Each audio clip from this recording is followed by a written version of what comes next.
Yes बच्चों, तो हम लोग बच्चों डिस्कस करेंगे नेक्स्ट पॉइंट। हम लोगों ने मोनोवैलेंट रेडिकल डिस्कस में कर चुका हूं, ठीक है। आज बच्चों मैं बात करूंगा बाईवैलेंट रेडिकल्स के ऊपर, ठीक है। Bivalent radicals of aliphatic compounds, aliphatic compound, aliphatic compounds का जो बाईवैलेंट, देखो बाई का मतलब बच्चों होता है टू, ठीक है, जहां पे दो वैलेंसी आपके एक साथ क्रिएट होंगी। तो इसके दो क्लासिफिकेशंस हैं। फर्स्ट आपका टाइप आता है जिसको बोलते हैं हम लोग जेम। जेम का मतलब बेटा जेमिनल होता है, ठीक है। इसका पूरा अगर मैं कंप्लीट बोलूं, दिस इज कॉल्ड GEMINLE, कुछ इस तरीके से लिखते हैं इसको। और इसका मतलब होता है ट्विंस, TWINS, ठीक है, ट्विंस। और ट्विंस का मतलब बेसिकली बच्चों यहाँ पे हम फॉलो करेंगे टू और मोर, टू और मोर, ठीक है, free valency, free valency from from same carbon atom, ठीक है। सेम कार्बन एटम से जब दो फ्री वैलेंसी बच्चों आपकी क्रिएट होंगी, ठीक है, तो उसको जनरली बच्चों हम लोग क्या बोलते हैं, दिस इज कॉल्ड जेमिनल, ठीक है। सेकेंड अगर हम बात करते हैं तो इसको हम सिंपल तरीके से बोल सकते हैं कि बेटा सेम कार्बन एटम से दो या दो से अधिक अगर फ्री वैलेंसी प्रेजेंट होती है, ठीक है, सेम कार्बन एटम पे, तो उसको बोलते हैं अपन जेमिनल। जैसे इसका छोटा सा कॉन्सेप्ट, पहले कॉन्सेप्ट को मैं थोड़ा समझाता हूँ आपको, है ना, एग्जैक्टली जेमिनल हम लोग कहाँ पे यूज कर सकते हैं। जैसे मैंने बच्चों एग्जांपल लिया है CH3, now this is CH3।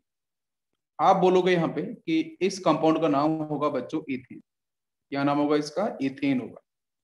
इसमें से बच्चों मैंने क्या किया है कि सिर्फ और सिर्फ एक हाइड्रोजन को बाहर निकाला। मैंने ये सब मैं आपको डिस्कस किया हूँ, ठीक है, ये सब लेक्चर रिकॉर्ड हो चुके हैं ऑलरेडी। तो मैंने वन हाइड्रोजन को बच्चों यहाँ से रिलीज किया इस कार्बन से, तो यहाँ से आपका बचेगा CH3। Now this is CH2 and one is a free valency. तो फ्री वैलेंसी का नाम होता है बच्चों, this free valency is called बाइयल, ठीक है। तो एथेन में से बच्चों क्या होगा, एथेन में से जो ई है लास्ट वाला वो बाहर निकल जाएगा और बाइयल इससे कनेक्ट होगा, तो यहां से बन जाएगा ETH, ठीक है। और देखो यहाँ पे एथेन है पूरा का पूरा, बिकॉज एथेन में जब हम लोग वन वैलेंसी निकालेंगे और वन वैलेंसी निकालेंगे तो इसमें से एनी पार्ट पूरा गायब होगा, नॉट ओनली ई, ठीक है। तो यहाँ से जो आपका एथेन था इसमें से एनी पार्ट आपका रिमूव होगा और बाइयल पार्ट आपका एथ, तो सिर्फ बचेगा यहाँ से ETH, ठीक है। तो ETH प्लस आपका बाइयल, तो ये आपका बन जाएगा यहाँ से इथाइल, ठीक है। अब ये तो आपका वन हाइड्रोजन बाहर निकला, तो this is called monovalent radical. अगर यहाँ से निकालते हैं हम दो हाइड्रोजन, तो फिर आज का आपका आंसर क्या बनेगा, ठीक है। तो उसी जमल को मैं समझा रहा हूँ। तो जैसे मैंने फिर से लिया है CH3, now this is CH3, इससे निकाले हैं बच्चों मैंने टू हाइड्रोजन। तो टू हाइड्रोजन निकाले जाने के पीछे भी अगर आप सिंपल अगर स्टेप बाई स्टेप फॉलो करो, मैंने सब दो हाइड्रोजन निकाले बेटा। मैं बात कर रहा हूँ जेमिनल्स के बारे में, तो from this same carbon atom, एक ही कार्बन एटम से दो निकालेंगे हाइड्रोजन, यस। तो यहाँ से मिलेगा आपका CH3, now this is CH, एक वैलेंसी यहाँ खाली होगी, एक वैलेंसी ये खाली होगी, ये बनेगा स्ट्रक्चर। अगर मैं स्टेप बाई स्टेप फॉलो करता हूँ, पहले वन निकला हाइड्रोजन, तो यहाँ से बना CH3CH2 in one free valency, और इसके बाद मैंने फिर से निकाला वन हाइड्रोजन, तो यहाँ से आपका from the same carbon atom लोग बात कर रहे हैं जेमिनल। जेमिनल का मतलब होता है ट्विंस, है ना, सेम कार्बन एटम से हम बाईवैलेंट रेडिकल्स के बारे में बात कर रहे हैं। तो यहाँ से होगा CH3 एंड आपका CH, one free valency, second free valency. अभी हम एडजेसेंट पे भी बात करेंगे कि अगर एडजेसेंट से बाहर निकालते हैं तो क्या बनता है, ठीक है। अभी हम जेमिनल के साथ बात कर रहे हैं, तो आप इस डायरेक्ट निकाल सकते हो या फिर स्टेप बाय स्टेप आप फॉलो कर सकते हो। इसका नाम क्या होगा, तो देखो सबसे जो फर्स्ट कंपाउंड था इसका नाम था आपका इथेन। इसमें से आपने एक निकाला हाइड्रोजन, तो ये आपका बन चुका था एन बाहर चला गया था और ये बन गया था इथाइल, ठीक है। अच्छा, फिर से आपका फिर से यहाँ से निकाला, आपका यहाँ से वन हाइड्रोजन आपने फिर से निकाला है, तो इस कंपाउंड का जो नाम होगा दिस इज कॉल्ड ET, जो फिजिकल बन चुका है बाईवैलेंट, है ना। ये होगा आपका MBR, monovalent radical, one valency है, इसके पास दो वैलेंसी खाली है, तो this is called bivalent radical. तो यहाँ पे इसका नाम होगा दिस इज कॉल्ड, ये तो जैम हो चुका है, जैम का मतलब from the same carbon atom दो फ्री वैलेंसी क्रिएट है, तो ETH बाई L, ये तो आपका ठीक रहेगा, इथाइल और लास्ट में जोड़ा जाएगा इडीन, इथाइल इडीन। तो ये एक इंपॉर्टेंट है कि ये जो आपका कंपाउंड यहाँ पे लिखा गया है, ठीक है, CH3 then single bond CH, दो फ्री वैलेंसी, इसका नाम होगा इथाइल इड, ठीक है, इथाइल इडीन हम लोग इसको बोलेंगे। ये बात समझ में आ गई है? इथाइल इडीन, ये बिल्कुल आपको सही से ध्यान रखना है, इसको थोड़ा रिलेट में कर सकता हूँ, ठीक है। देखो आपको यहाँ पे जो इड वर्ड लगाना है, ठीक है, इड के साथ ENE, बिकॉज यहाँ पे दो बैलेंसी क्रिएट है, ठीक है। ऐसा ही मैं एक स्ट्रक्चर और जनरेट कर लूं तो यहाँ पे बनेगा आपका सेम स्ट्रक्चर CH3CH, और दो फ्री वैलेंसी यहाँ भी क्रिएट होंगी। तो इन दो फ्री वैलेंसी यहाँ पे क्रिएट है, दो फ्री वैलेंसी यहाँ क्रिएट है, दोनों को अगर मैं ज्वाइन कराऊंगा तो ये बॉन्ड आके इससे कनेक्ट होगा, ये बॉन्ड आके इससे कनेक्ट होगा, तो यहाँ से आपको एल्कीन बन जाएगा। तो CH3CH double bond CH and आपका CH3 देख लो। तो एक्चुअली हुआ क्या है, जो ENE वर्ड यहाँ पे यूज किया ना इथाइल एटीन के अंदर, तो ENE वर्ड का मतलब ये है कि कहीं ना कहीं ये अनसैचुरेशन को जनरेट करेंगे दो फ्री वैलेंसी, और ये कहीं ना कहीं एल्कीन्स को जनरेट करेंगे। इसका मतलब ये है, क्या ये बात समझ में आई? क्लियर है ENE का मतलब? जो ऊपर मैंने एक्सप्लेन भी किया है उसको मैं यहाँ क्लियर करता हूँ। इसके बाद मान कर चलो, अब मैंने क्या किया कि एक वैलेंसी और निकाल दी, यहाँ से एक वैलेंसी मैंने यहाँ से एक और क्रिएट कर दी, एक और H को मैंने बाहर निकाल दिया from the same carbon, because अभी भी एक H प्रेजेंट है। तो फिर यहाँ से बचेगा CH3। Now this is carbon, one free valency, second free valency, three free valency. तो इस कंपाउंड का नाम क्या होगा? इस कंपाउंड का नाम बच्चों यहाँ पे लिखा जाएगा, this is called ethylide, और लास्ट में YNE। क्यों? क्योंकि बच्चों देखो यहाँ पे वही कॉमन सेंस सीधा डायरेक्ट यूज करेंगे कि तीन बैलेंसी खाली है, ठीक है।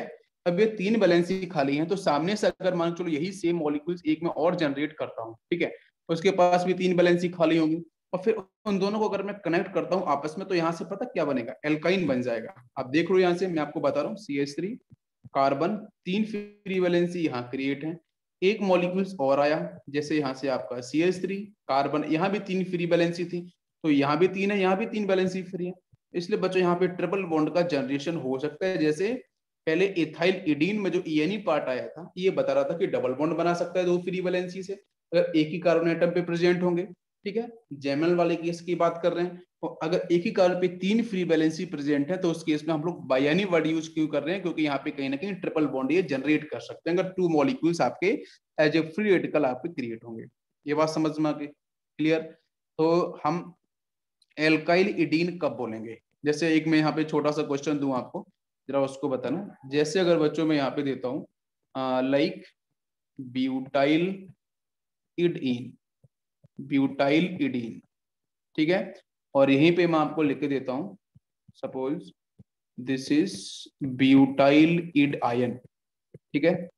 जरा दोनों का जो स्ट्रक्चर है वो क्या होगा एग्जैक्ट, ये आपको यहाँ पे ड्रॉ करना है। क्या होगा?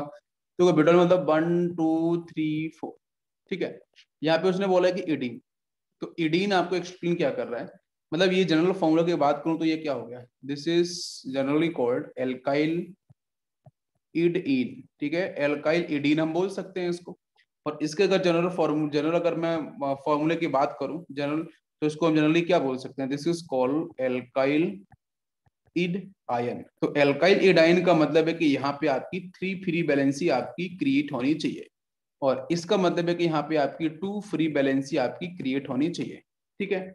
अच्छा, तो दो फ्री बैलेंसी मतलब टर्मिनल कार्बन पे, ठीक है, तो यहाँ पे आप दो फ्री बैलेंसी क्रिएट कर दो, हो गया। तो अगर मैं यहाँ पे बोलूँ कि this is just like a butylidene dichloride, मैं ऐसे बोलूँ ब्यूटाइल इडीन डाइक्लोराइड, या मैं डाइक्लोराइड नहीं भी बोलता हूँ तो भी समझ, अगर सीधा मैं बोलूँ कि suppose it is butylidene chloride, butylidene chloride मैं बोल रहा हूँ, तो क्लोराइड का मतलब यहाँ पे आपका इडीन बोल रहा है कि दो दो फ्री वैलेंसी है, तो दो क्लोरीन आपके लगाई जाएंगे, ठीक है। तो ये तो आपका यहाँ पे बन चुका है, दिस इज ब्यूटाइल इडीन।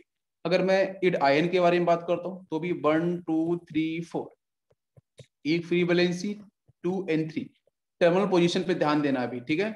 तो इस तरीके से आपके यहाँ पे दो सेक्शन आपके यहाँ से जनरेट हो सकते हैं। ये बात समझ में आ गई सभी को? क्लियर? ओके, नेक्स्ट मैं कुछ और एग्जांपल यहाँ से लेता हूँ। जैसे मैंने एप्लीकेशन में लेता हूँ बच्चों, प्रोपाइल इड हील, ठीक है, प्रोपाइल इडीन लिखा है मैंने, ठीक है, फर्स्ट। इसके साथ अगर मैं बात करता हूँ, next one is like propylide ion, ठीक है, इस तरीके से लिखा है मैंने। और थर्ड मैं यहाँ पे लिखता हूँ लाइक, ठीक है, इन दोनों के जो स्ट्रक्चर्स हैं उनको आपको ड्रॉ करना है। और भी हम यहाँ पे लिख सकते हैं लाइक इथाइल इडीन क्लोराइड, ठीक है, इथाइल इडीन क्लोराइड, ठीक है।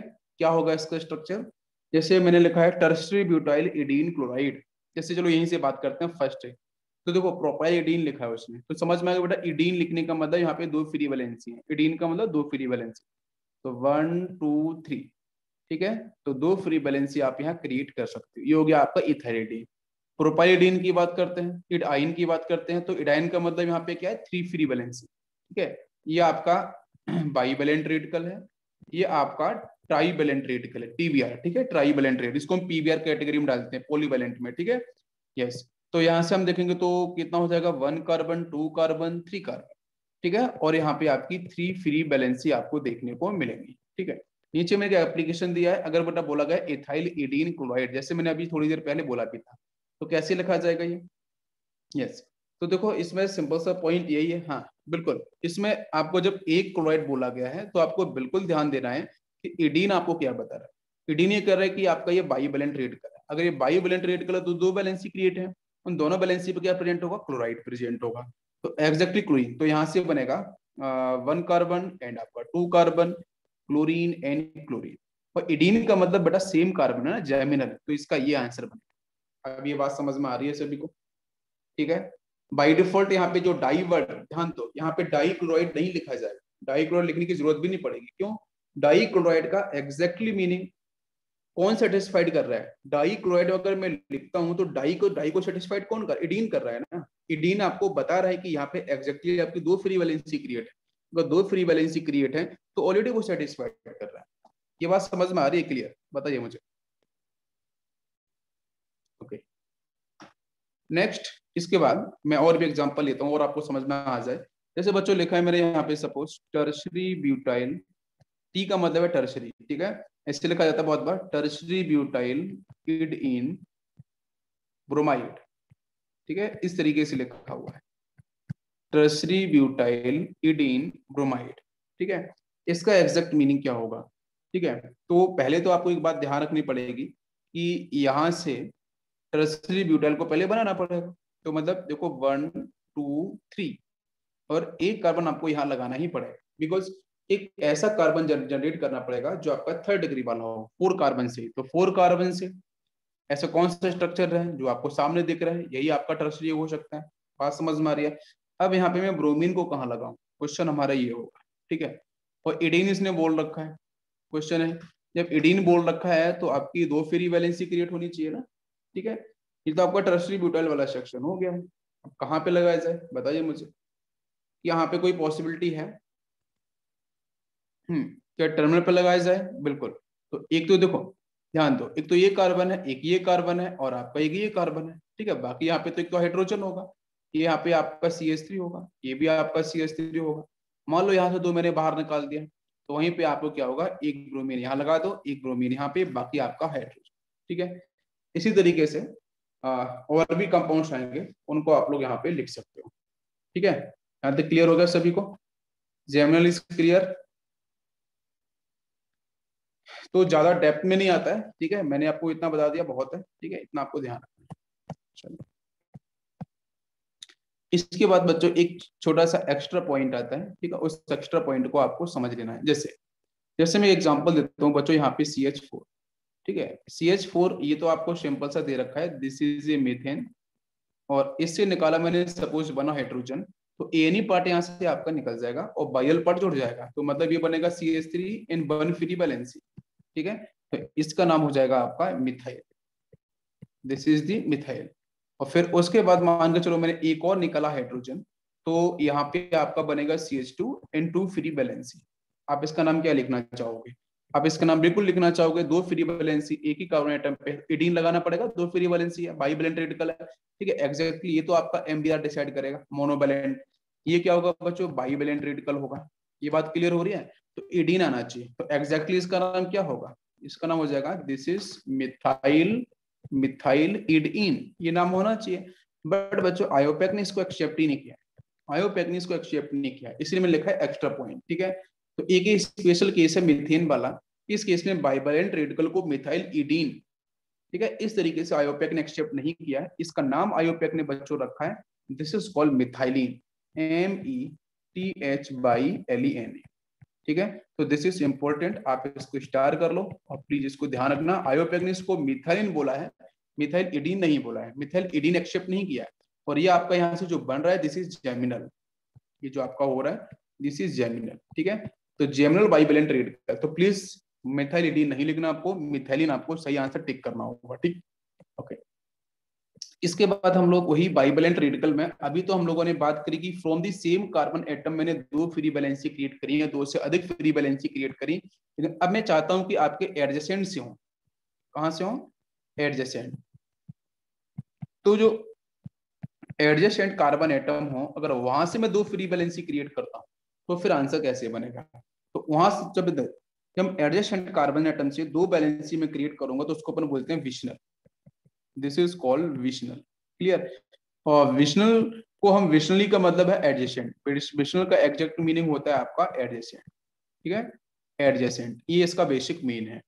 तो इसको मैं ऐसे डिफाइन कर सकता हूं, if both free valencies present at neighbour carbon atom. ठीक है, जो पड़ोस के कार्बन एटम के पास प्रेजेंट होगा वहां से फ्री वैलेंसी क्रिएट करनी है। Now comes concept. कॉन्सेप्ट बच्चों हम लोग बात करते हैं, जैसे मैंने एग्जांपल लिया CH3 and CH3, this is a ethane, इससे निकाला बच्चों मैंने वन हाइड्रोजन, मैंने सपोज यहाँ से बाहर निकाला तो ये बन गया आपका CH3 and CH2 in one free valency. ये अगर आपका ये एथेन है तो ये जो बनेगा कंपाउंड, इस कंपाउंड का नाम होगा आपका इथाइल। ठीक है, this is MBR, monovalent radical. ठीक है, MBR आपका फॉर्म हो चुका है। अगर मान के चलो यहीं से मैं बेटा फिर से निकालता हूँ वन हाइड्रोजन, तो फिर यहाँ से क्या बनेगा? मैं सपोज निकालता हूँ from the same carbon atom, तो आप बोल सकते हो कि यहाँ से सर बनेगा CH3 CH2 and one free valency, two free valency, sorry not CH2, या CH बचेगा, तो इसका नाम क्या होगा? This is called ethylidene होगा। अगर मैं चलो एक हाइड्रोजन में और निकालता हूँ from the same carbon atom, तो तीन फ्री वैलेंसी, तो उसका नाम क्या होगा? तो उसका नाम हो जाएगा इथाइल इड आयन होगा। ठीक है, लेकिन मैं चाहता हूं बच्चों कि ये जो निकला हाइड्रोजन है ये आपका एडजेसेंट से है। कहां से है? एडजेसेंट कार्बन से निकाला गया है। तो एडजेसेंट का मतलब यहां से निकाला जाएगा, यहाँ जो तो पहले से निकल चुका है उस पर हम लोगों ने बात भी कर ली थी, अगर वन निकालेंगे, टू निकालेंगे, थ्री निकालेंगे, है ना, तीन ही हाइड्रोजन हो सकते हैं मैक्सिमम, तो नाम होगा। अगर मैं एडजेसेंट से निकालूंगा तो फिर इसका नाम क्या बनेगा?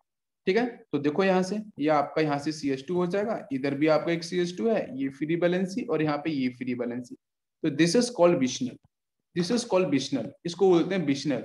आप विशनल को रिलेट करो इस तरीके से, इसकी दो टांगे आपको ऊपर दिख रही हैं। ठीक है, तो आपका देखो एक कार्बन ये, एक कार्बन, तो बी की तरह आप डिफाइन कर सकते हो। ठीक है, दिस इज विशनल। इसका नाम क्या होगा?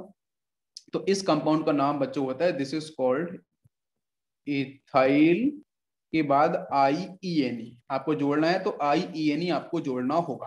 फिर से मैं रिपीट करता हूं। ठीक है, अगर आपकी जेमिनल से निकालते हैं तो आंसर आपको समझ में आ जाएगा क्या क्या बन सकता है। ठीक है, एक तो इडीन लगाना है, एक एट आयन लगाना है, दो फ्री वैलेंसी तो इडीन लगाना है, तीन फ्री वैलेंसी तो एट आयन लगाना है। अगर आपको विशनल से निकालना है, एडजेसेंट से, तो उसका नाम पड़ेगा आपका इथाइल, के साथ आपको लास्ट में लगाना है IENE। ठीक है, ये इसका नाम पड़ेगा। अभी ये बात क्लियर हो गई? ठीक है, यहाँ तक क्लियर होगा सभी को? ओके, अब हम बात करते हैं इसके बाद नेक्स्ट कैटेगरी में बच्चों, बात करते हैं alpha omega bivalent radical. Alpha omega bivalent radical, ठीक है, ये क्या होगा? तो एल्फा ओमेगा बाइवेलेंट रेडिकल देखो बेटा, ये आपका अप्लाई होता है if both free valency, both free valency present at first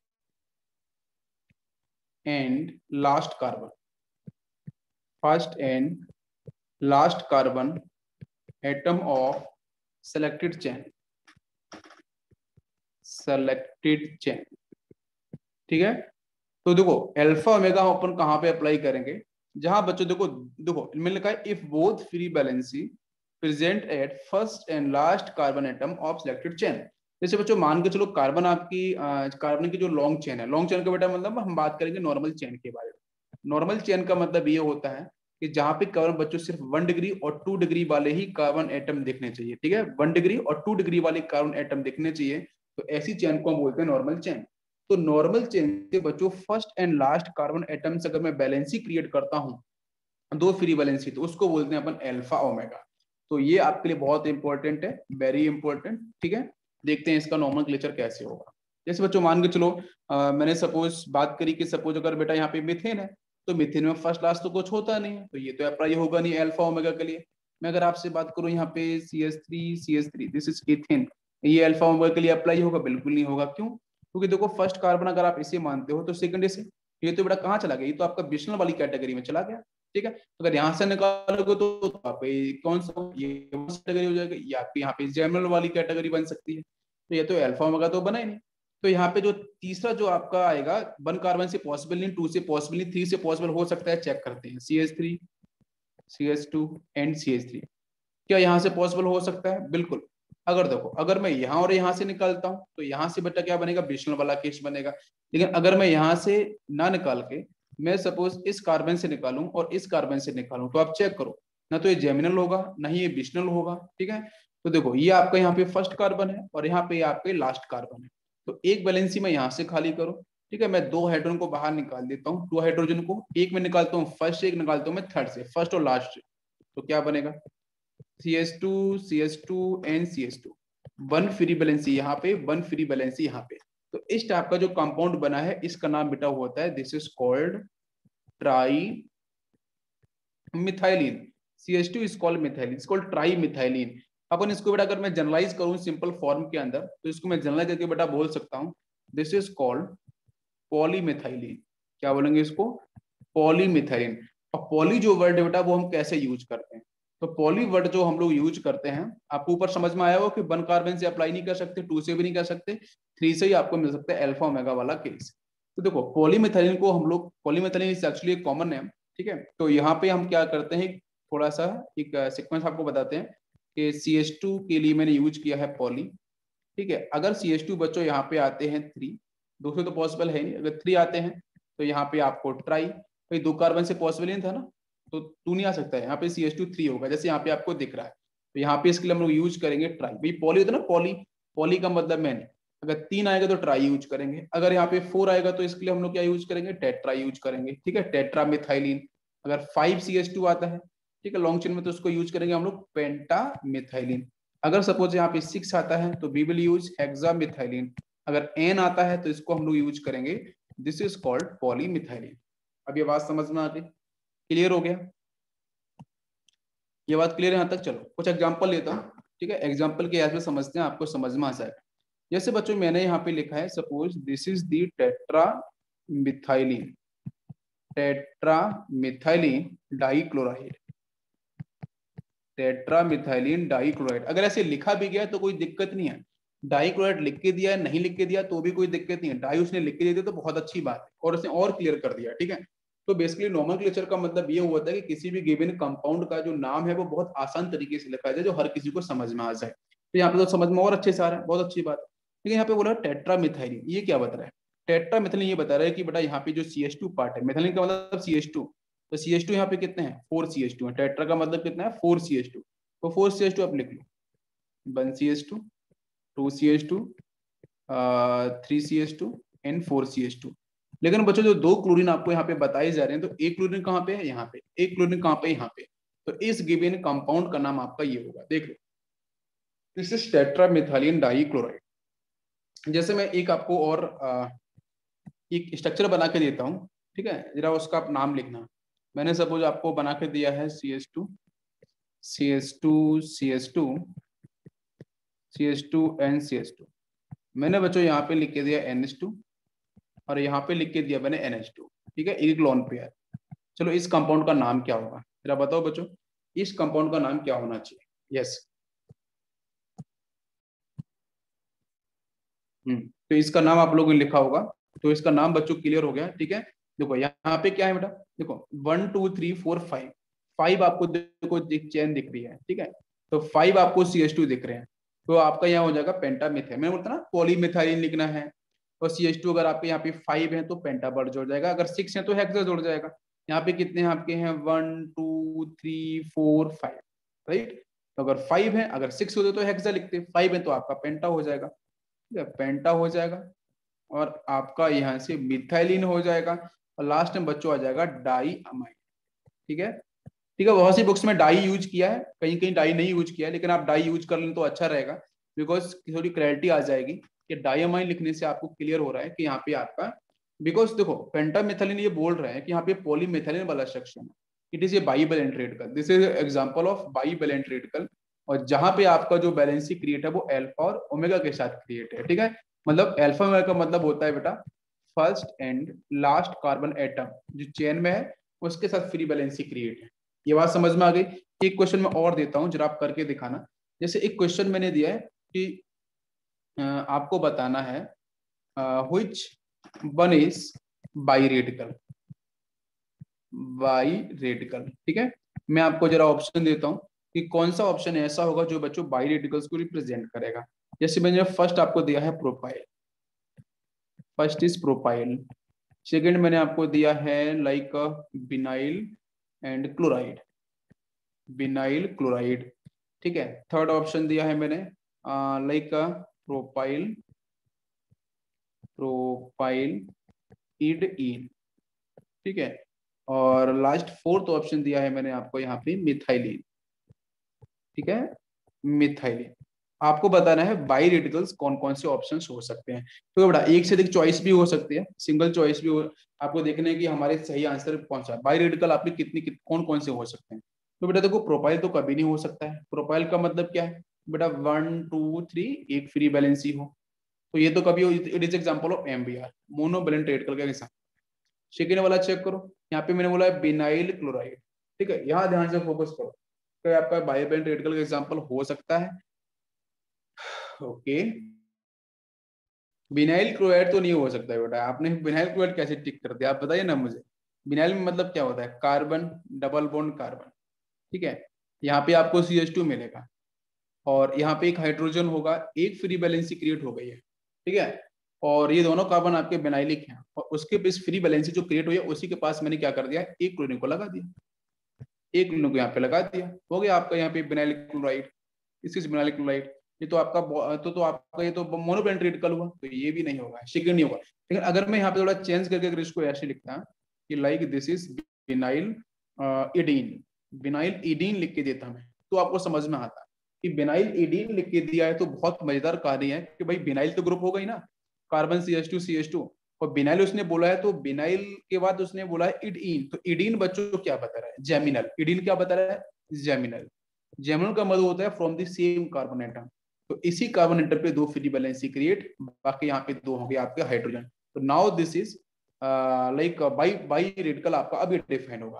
अगर मैं बोलूँ यहाँ से प्रोपाइल इडीन, तो ये तो परफेक्टली दिख रहा है, कोई डाउट ही नहीं है। लास्ट वाले में अगर हम देखते हैं तो मिथाइलिन, क्या मिथाइलिन हो सकता है, यस बिल्कुल होगा। मिथाइलिन तो मैंने बताया था, मिथाइलिन को एक्चुअली जो आयोपेक ने इसको मिथाइल इडीन एक्सेप्ट होना चाहिए था, वो एक्सेप्ट नहीं किया था, ठीक है, इसको मिथाइलिन एक्सेप्ट किया था, तो दिस इज आल्सो करेक्ट। तो अगर बच्चों में यहाँ पे सही तरीके से बोलूं तो हमारा जो ऑप्शन कौन कौन सा सही होगा। अच्छा, अगर अगर मैं यहाँ पे ऐसे लिख देता सपोज बेटा कि प्रोपाइल प्रोपाइल इड आयन लिख के देता, प्रोपाइल इड आयन बायनी, तो फिर वो ट्राइवेलेंट हो जाता, क्या होता वो ट्राइवेलेंट, बिकॉज उसने इड आयन बोल दिया ना, फिर आपका वो ट्राइवेलेंट हो जाता। यहाँ तक बात समझ में आई।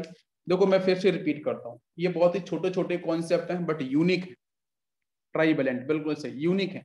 अगर आपको अगर आप चाहते हो कि भाई कोई बुक उठा के देख लो, आपको ये चीजें इतनी डेप्थ में मिलेगी नहीं, ठीक है, मैं पहले आपको बोल रहा हूँ, तो ये बात अगर आपको जाननी है तो आपको एक अच्छे टीचर से ही मिल सकती है, ठीक है, जो मैं करा रहा हूँ। बाकी बुक्स आप चेक करके देख लो, आपको फ्रीडम है, आपको मिल जाए तो मुझे बता देना। मैं एक क्वेश्चन चलो और पूछता हूँ, एक क्वेश्चन और पूछता हूँ, gem dihalide, gem dihalide is or are, ये क्वेश्चन है, gem dihalide is or are. पहला मैं ऑप्शन देता हूँ, ध्यान से देखना, प्रोपाइलिन, प्रोपाइलिन कर लिया, फिर कर लेते हैं चलो यहाँ पे डाई क्लोराइड, ठीक है, propylene dichloride first option, ठीक है। सेकंड मैंने आपको यहाँ पे दिया है like propylidene chloride, propylidene chloride, ठीक है। थर्ड ऑप्शन में देता हूं आपको यहाँ पे ट्राई मिथाइलिन डाई क्लोराइड। ठीक है। इसी तरीके से मैं फोर्थ ऑप्शन आपको देता हूं like propyl chloride. Propyl chloride आपको बताना है जेएम डाइहाइड कौन सा है। एक भी हो सकता है बच्चों, ए जो आर में नहीं यूज किया है, ठीक है, और एक से अधिक भी हो सकता है। तो जेएमई का मतलब बच्चों क्या है? जेएम का मतलब बच्चों है सेम कार्बन एटम, ट्विन्स है ना, same carbon atom. Same carbon atom से आपके दो फ्री वैलेंसी क्रिएट होनी चाहिए और उसके पास हैलोजन आपका लगा होना चाहिए। तो कौन सा आपका ऑप्शन हो सकता है सही? तो पहला है बच्चों, इसने बोला है प्रोपाइलिन डाइक्लोराइड। ध्यान से देखो, है ना, तो प्रोपाइलिन डाइक्लोराइड हो सकता है क्या? बिल्कुल सोचो अच्छे से।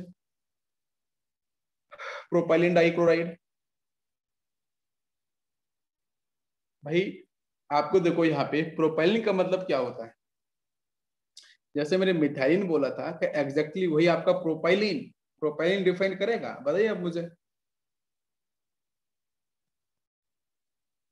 विशनल, देखो मैं पहले ही आपको हिंट कर देता हूँ, समझ लो ध्यान से। जो वन कार्बन वाला था ना, वही आपका मिथाइलिन वाला सेक्शन था।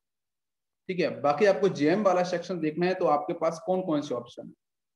ठीक है, तो जेएम डाइहाइड्राइड का मतलब बच्चों होता है from the same carbon atom, right. और सेम कार्बन एटम की अगर बेटा बात करते हैं तो आपका इड इन हो सकता है। ठीक है, जहाँ पे दो बैलेंसी होंगी। और अगर आपका इड आयन होता है तो थ्री फ्री बैलेंसी होती है। मुझे क्या चाहिए? डाई चाहिए, है ना, डाई हैलाइड्स। तो हमें इड इन वाला सेक्शन को चूज करना होगा। तो एग्जैक्टली इडीन आपको कहाँ दिख रहा है? ये दिख, ठीक है, एक तो ये दिख रहा है। और कहीं इडीन दिख रहा है क्या? नहीं। ये आपका ट्राईमिथाइलिन डाइक्लोराइड है, ये अल्फा ओमेगा वाला हो सकता है। ट्राईमिथाइलिन ये अल्फा ओमेगा वाला हो जाएगा, फर्स्ट एंड लास्ट वाला ये नहीं होगा। प्रोपाइल क्लोराइड ये भी नहीं होगा। तो हमारा सही ऑप्शन जो होगा वो आपका बनेगा कौन सा? Second option. तो second option is exactly correct. अब ये समझ में आया? क्लियर हुआ सभी को? ओके, यहाँ तक क्लियर हुआ सभी को? बताइए जरा एक बार। तो यहाँ पे ये पॉइंट फिनिश होता है और इसके बाद बच्चों हम स्टार्ट करते हैं नॉमेनक्लेचर। ठीक है, यस।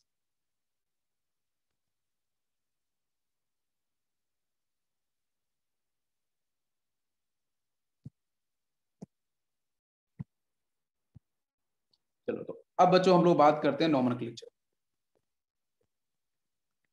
नॉमेनक्लेचर, तो नॉमेनक्लेचर का बच्चों बेसिक मतलब है नेमिंग सिस्टम।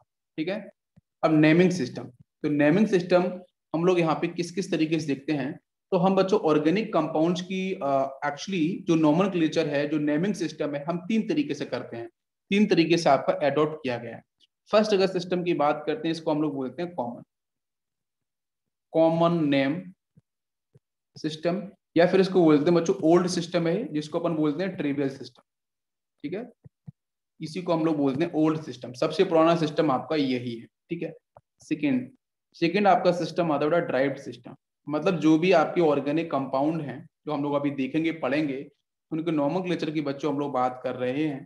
तो पहला सिस्टम आता है कॉमन नेम सिस्टम, सेकेंड आता है बच्चों ड्राइव्ड सिस्टम, और थर्ड आता है आयोपेक। ठीक है, इसको हम आईयूपीएसी बोलते हैं, या फिर इसको बोलते हैं जेनेवा सिस्टम। ठीक है, जेनेवा, स्पेलिंग थोड़ा सा मिस्टेक हो गया, इसको करेक्ट कर देते हैं। ठीक है, दिस इज जेनेवा सिस्टम। ठीक है, जेनेवा सिस्टम भी बोलते हैं। ठीक है, तो बिल्कुल आपको ध्यान रखना है, मैं फिर से रिपीट करता हूँ। देखो, सबसे पहला आपका है ट्रिवियल कॉमन नेम, ये सबसे ओल्ड सिस्टम है। ओल्ड सिस्टम क्यों है? बिकॉज जितने भी कंपाउंड्स हैं, ऑर्गेनिक कंपाउंड्स, उनकी डिस्कवरी कहाँ से हुई है, वो किस जगह से पाई गई, उनकी लोकेशन क्या रही, ठीक है, कहाँ पे वो डिटेक्ट किए गए, किन साइंटिस्ट ने डिटेक्ट किए, उनकी प्रॉपर्टीज क्या है, फिजिकल केमिकल। तो उन सारे नेचर्स के ऊपर जो कंपाउंड का नाम रख दिया गया उसको बोलते हैं ट्रिवियल सिस्टम या common name system. Common name system बहुत सारे कंपाउंड का बहुत पॉपुलर होता है। ठीक है, सेकंड हम बात करेंगे ड्राइव्ड सिस्टम। तो ड्राइव्ड सिस्टम आपको हम लोग बात करेंगे ड्राइव कहाँ से किया गया है? पेरेंट से। जैसे एल्केन फैमिली का पेरेंट कौन होता है? मेथेन। आपकी मैं बात करूं एल्किन फैमिली का पेरेंट कौन सा होगा? इथीन। अगर मैं बात करता हूं कि अगर एल्कोहल फैमिली का पेरेंट कौन सा होगा, तो उसे बोलते हैं अपन लोग कार्बिनॉल। क्या बोलते हैं? कार्बिनॉल, हम बताएंगे अभी। ठीक है, जैसे अगर मैं एल्डिहाइड की बात करूं, एल्डिहाइड का पेरेंट कौन सा होगा, तो उसको बोलते हैं हम उसको हम क्या बोलेंगे बताओ बच्चों? एल्डिहाइड फैमिली का कार्बोल्डिहाइड बोलेंगे, ठीक है, इस तरीके से, ठीक है। अगर एसिड फैमिली की बात करते हैं तो कार्बोक्सिलिक एसिड होगा। तो उन सब से पेरेंट से हम लोग कंपाउंड को बात करेंगे कि भाई बड़े कंपाउंड किस तरीके से डिजाइन किए गए with the help of parent, तो उसको बोलते हैं ड्राइव्ड, ठीक है। चीजें ड्राइव होना, इनहेरिट होना, ठीक है। लास्ट है आपका आयोपेक। आयोपेक का मतलब बेटा है international union and पेरोन applied chemistry. ये आपका साइंटिफिक सिस्टम है, ये आपका बहुत ही प्रॉपर सिस्टम है, और इस सिस्टम के ऊपर आपको क्वेश्चंस बन सकते हैं। तो सबसे पहले बच्चों हम बात करेंगे ट्रिवियल सिस्टम की तरफ, ठीक है, कॉमन नेम सिस्टम की तरफ स्टार्ट करें हम लोग। बिल्कुल, तो ध्यान दो बच्चों। सबसे पहले देखो मैं आपको यहाँ पे बताता हूँ कि कुछ इनिशियली कुछ ऑर्गेनिक कंपाउंड बच्चों डिसाइड किए गए कि उनके नाम कैसे रखे जाएं, तो on the basis of source, ठीक है, on the basis of source, कि वो किस सोर्स से ऑब्टेंड किए गए हैं, ठीक है, किस सोर्स से वो ऑब्टेंड किए गए हैं, तो उनका सोर्स क्या है, तो उन सोर्स के बेस पे उनका नाम रखा गया है। जैसे मैं कुछ कंपाउंड्स के नाम बोलूँ कॉमन नेम की तरफ, जैसे बच्चों मैंने सपोज बोला आपसे CH3OH, ये ऑर्गेनिक कंपाउंड है। इसका ट्रिवियल नेम क्या होता है, इसका ट्रिवियल नेम बच्चों होता है, आप इंपॉर्टेंट है बेटा प्लीज ध्यान दो, ये चीजें आती हैं बहुत बार एग्जाम में, वुड स्प्लिट, ठीक है, वुड स्प्लिट, SPIRIT, इसको बोलते हैं वुड स्प्लिट, ठीक है, या फिर इसको बोलते हैं methyl split, this is also called methyl split, ठीक है, मिथाइल स्प्लिट भी इसको बोलते हैं। ये कहां से ऑब्टेंड किया गया है, एग्जैक्टली इसका सोर्स क्या रहा, तो सोर्स बच्चों इसका होता है डिस्ट्रक्टिव डिस्टिलेशन ऑफ वुड, जिससे आपको लगता है BTX, ये तीन चीजें मिलती हैं डिस्ट्रक्टिव डिस्टिलेशन। जब हम ग्रीन लॉक्स, लॉक से मतलब होते हैं लट्ठे, खंबे, तो ग्रीन जो जो पेड़ होते हैं, जो उनके खंबे होते हैं, जो उसमें टहनियां होती हैं, उनको निकलते हैं, उनका डिस्ट्रक्टिव डिस्टिलेशन कराते हैं डिफरेंट टेम्परेचर पे। तो बच्चों वहां से क्या होता है कि वुड का ग्रीन लॉक्स का डिस्ट्रक्टिव डिस्टिलेशन करा दोगे, तो वहां से आपको मिलता है बेसिकली बेंजीन। बी का मतलब है आपका बेंजीन, टी का मतलब होता है टोलिन, और एक्स का मतलब होता है जाइलिन। तो ये बहुत इंपॉर्टेंट है, बेंजीन, टोलिन, जाइलिन, ये तीनों मिलते हैं destructive distillation of green boards, ठीक है, ग्रीन लॉक्स का डिस्ट्रक्टिव डिस्टिलेशन में। और उसी के साथ बच्चों अमाउंट मिलता है आपको मिलता है मेथनॉल, एथनॉल भी मिलता है, और उसके साथ साथ बच्चों आपको कुछ एसिड मिलते हैं और वाटर मॉलिक्यूल्स भी मिलता है। तो एग्जैक्टली आपका CH3OH बच्चों कहाँ से मिलता है, बॉडी स्प्लिट इसका नाम पड़ा है, क्यों, क्योंकि यहाँ पे करते हैं हम लोग डिस्ट्रक्टिव डिस्टिलेशन, ठीक है, किसका बच्चों, ग्रीन लॉक्स का, ग्रीन लॉक्स का डिस्ट्रक्टिव डिस्टिलेशन, इसलिए इसका नाम पड़ा है। जैसे अगर मैं आपको सेकंड पूछूं, जैसे मैंने आपको दिया यहाँ पे NH2 C double bond O NH2, इसका नाम क्या होगा, बहुत पॉपुलर है, ये बच्चों होता है यूरिया, ठीक है। इसका सोर्स बच्चों क्या होता है, यूरिन, ठीक है, कहां से बेटा ऑपरेंड होता है, यूरिन से, ठीक है, तो यूरिन से बच्चों ऑपरेंड, इसका नाम पड़ा है यूरिया बेसिकली। तो सोर्स से हम बात कर रहे हैं पहले, ठीक है, ये आपका यूरिया। सेकंड अगर मैं थर्ड बात करता हूँ बच्चों CH4 का नाम बच्चों होता है मार्स गैस, ठीक है, MARSH, मार्स गैस, इसको हम बोलते हैं फायर डंप, ठीक है। जैसे कुछ दलदली प्लेस होते हैं, ठीक है, जहाँ पे काफी समय तक पानी भरा रहता है, कुछ दलदल सा हो जाता है, तो वहां से CH4 बच्चों मीथेन गैस आपकी कंटिन्यूस रिलीज होती है, ठीक है, और ज्यादा अमाउंट में हो तो डेंजरस भी होती है। तो ये बच्चों बेसिकली प्रोड्यूस कहाँ से होती है, मार्स प्लेसेस से, MARSH, और मार्स प्लेसेस का मतलब बेटा दलदली प्लेसेस, ठीक है, तो इसलिए इसको बोलते हैं अपन मार्स गैस। नेक्स्ट अगर बात करते हैं फोर्थ, जैसे मैंने यहाँ पे लिखा है CH3, कुछ इंपॉर्टेंट है, मैं उन्हीं में पहले बात करूंगा। जैसे लिखा मेरे यहाँ पे एसिड है, तो ये बेटा एसिडिक एसिड है, इसको अपन क्या बोलते हैं, विनेगर, बहुत पॉपुलर है विनेगर के नाम से। एसिटिक एसिड तो बहुत ही लोग इसका नाम कम लेते हैं, विनेगर बहुत जगह यूज किया जाता है इसका, यही कॉमन नेम, बहुत सारे कंपाउंड के कॉमन नेम ज्यादा पॉपुलर है आयोपेक से भी, ठीक है, उन्हीं के पे हम बात करेंगे। ये क्वेश्चंस में डायरेक्ट आते हैं। ये बच्चों कहाँ से ऑब्टेंड किया गया, एसिटम से, कहाँ से, एसिटम से ऑब्टेंड किया गया। और एसिटम का मतलब बच्चों होता है क्या, विनेगर, एसिटम का मतलब क्या होता है, विनेगर होता है। ये बात क्लियर हो गई, एसिटिक एसिड तक समझ में आ गया। इसके बाद बच्चों आते हैं कुछ और भी है इंपॉर्टेंट, जैसे अगर मैं बात करता हूँ like oxalic acid, yes, COOH, ठीक है, तो ये आपका होता है ऑक्जेलिक एसिड। और ऑक्जेलिक एसिड की बात करते हैं, it is obtained from oxalis plant, plant होते हैं बच्चों OXALIS, ऑक्सिलियस प्लांट, ठीक है, उनसे इसको हम लोग ऑब्टेंड करते हैं। क्लियर, समझ में आ रहा है सभी को। चलो इसके बाद, हाँ इसके बाद हम लोग बात करते हैं कुछ और भी हमारे कंपाउंड्स हैं। यस, जैसे बच्चों मैं आपसे पूछूं like H C double bond OH। ठीक है, ये जो कॉमन नेम है बेसिकली बायोलॉजी के जो स्टूडेंट्स उनके लिए ज्यादा इंपॉर्टेंट होते हैं। ठीक है, जेई में क्वेश्चंस कॉमन नेम पे कम आते हैं। ठीक है, कुछ इंपॉर्टेंट है 10 से 15, 10 से 15 भी नहीं, 5 to 6 उनसे क्वेश्चन आते हैं जेई मेंस। लेकिन अगर मैंने देखा है, क्वेश्चन को ऑब्जर्व किया है पिछले 10 ईयर से, तो उसमें कॉमन नेम ज्यादा यूज किए गए हैं नीट एग्जाम के अंदर एज कम्पेयर टू जेई। ठीक है, तो नीट के बच्चों में ज्यादा महत्वपूर्ण होते हैं। इसका नाम होता है बच्चों formic acid. This is called formic acid. ये कहाँ से पाया जाता है बेटा, बताओ? रेड एंट तो पढ़ा होगा सभी ने। ठीक है, TNT जो चीटी होती है ना, जो लाल रंग चीटी जिसको बोलते हैं फॉर्मिकस कस बोलते हैं, MFORMICUS। ठीक है, यस। तो उसकी वजह से इसको बोलते हैं हम लोग फॉर्मिक एसिड। वैसे फॉर्म का मतलब वन कार्बन भी होता है, फॉर्म का मतलब वन कार्बन भी होता है, जिसको अपन लोग कॉमन नेम के अंदर डिस्कस करते हैं। तो फॉर्मिक एसिड है। ऐसे बेटा बोलते हैं लैक्टिक एसिड। नेक्स्ट अगर मैं आपसे पूछूं कि what is the form lactic acid, तो ये आपका होता है CH3CH, हाइड्रोक्सी ग्रुप भी होता है जिस कारण पे OH, जो जिस कारण पे C OH, उसी पर hydroxy. This is called lactic acid. ठीक है, लैक्टिक एसिड। तो लैक्टिक एसिड बच्चों देखो, इसका आयोपिक नेम नेम कम पॉपुलर है। इसका इस स्ट्रक्चर का जो लैक्टिक एसिड नाम है बहुत ज्यादा पॉपुलर है। ठीक है, इसका जो कॉमन नेम है, जो ट्रिवियल नेम है, ज्यादा पॉपुलर है लैक्टिक एसिड। समझ में आ रहा है बेटा? लेक्टन जो आपके लेक्टम है उससे ऑपरेंट किया जाता है। तो प्लीज ध्यान रखना, इसका स्ट्रक्चर लैक्टिक एसिड का ये है। मैं पूछूं आपसे मैलिक एसिड का क्या होगा, यहाँ पे सपोज पूछूं मैलिक एसिड। ठीक है, यस, क्या होगा? इनके स्ट्रक्चर्स बेटा डिस्कस किए जाते हैं नीट के अंदर, तो बहुत ही इंपॉर्टेंट है। जैसे यहाँ पे आपका CH2, देन आपका COOH, नीचे आपका यहाँ पे CH, इधर आपका हाइड्रोक्सी, यहाँ पे COOH। ये आपका होता है मैलिक एसिड। ठीक, इसी तरीके से बच्चों आता है butyric acid. Next is butyric. Normal होता है CH3 नॉर्मल चेन होती है, CH2 and COOH। This is called butyric acid. Butyric acid. इस ऑपरेंट कहां से करते हैं? बटर से। कहां से करते हैं? BUTTER, बटर से ऑपरेंट करते हैं।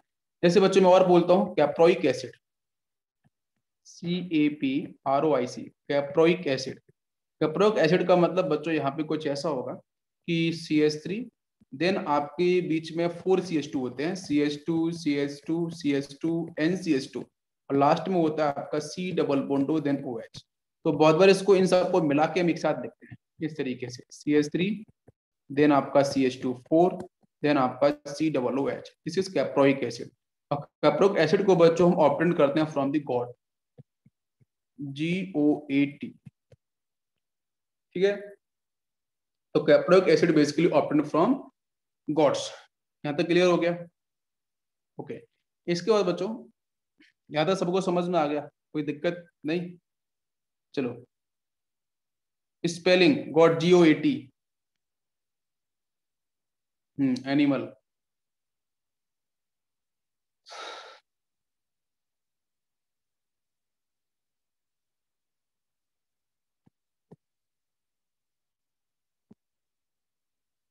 Caproic acid CAPROIC caproic.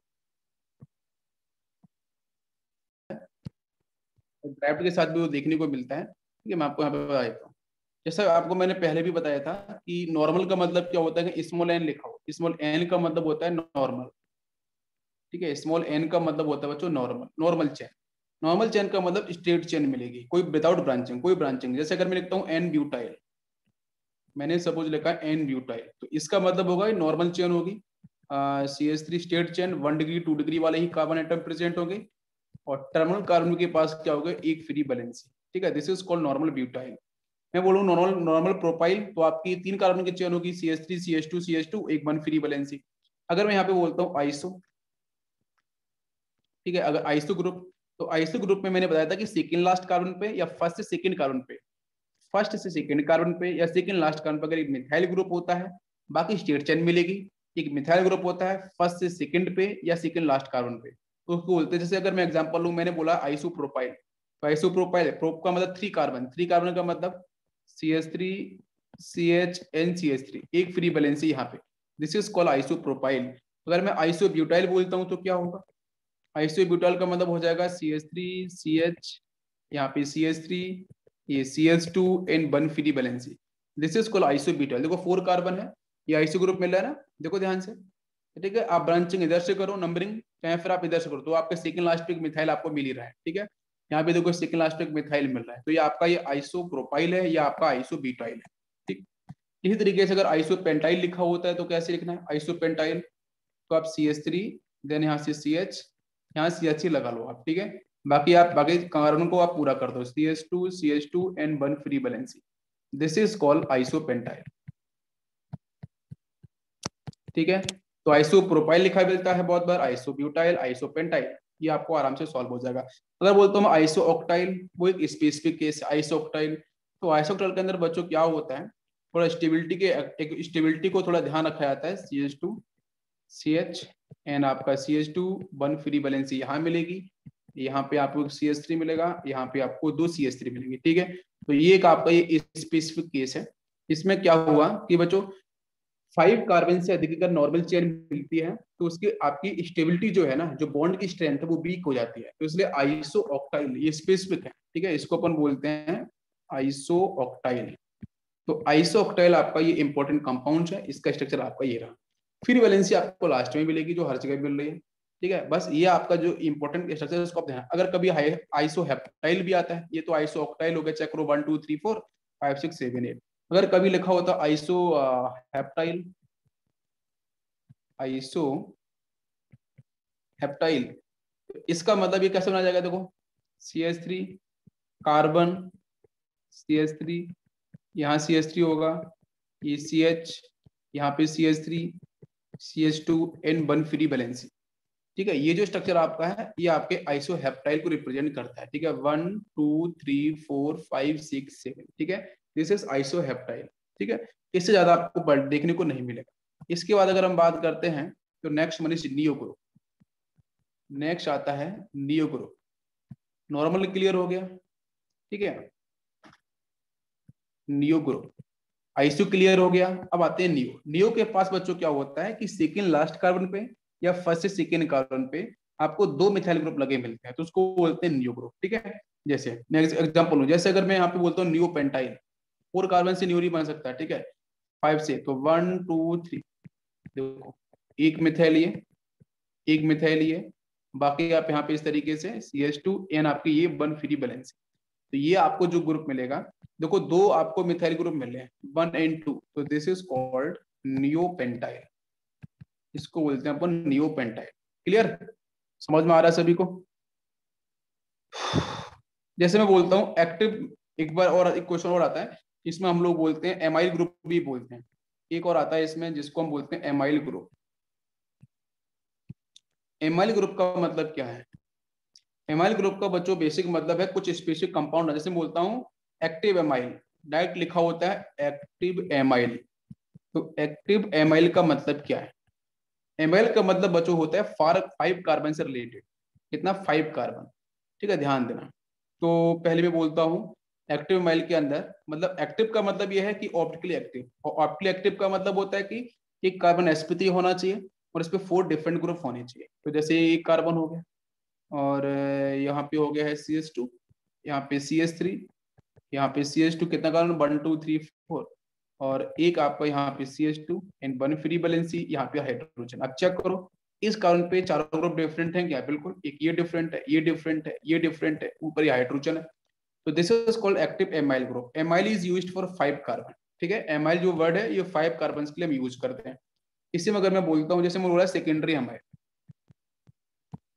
Secondary amyl, तो सेकेंडरी एमाइल का मतलब क्या होगा? कुछ इस तरीके से बनता है CH3 CH2 CH, यहाँ पे आपका CH2 1 2 3 4 एंड 5, 1 2 3 4 5, यहाँ से CH3, और सेकेंडरी आपका होना चाहिए, तो मतलब एक फ्री वैलेंसी, तो 1 2 3 एक फ्री वैलेंसी यहाँ क्रिएट कर लो, ठीक है। ये आपका सेकेंडरी हो गया, चेक करो नो है, तो ये स्ट्रेट चेन ही, ये स्ट्रेट चेन है पूरी की पूरी, मैंने झुका के लिख दी इस तरफ से। ये सेकेंडरी कार्बन पर अगर आपको कहीं एक फ्री वैलेंसी मिल जाती है तो उसको अपन क्या बोलते हैं? Secondary amyl. क्लियर हो गया? ये कुछ कॉमन से पॉइंट्स है जिनको आपको ध्यान रखना। क्लियर हो सभी को? यस।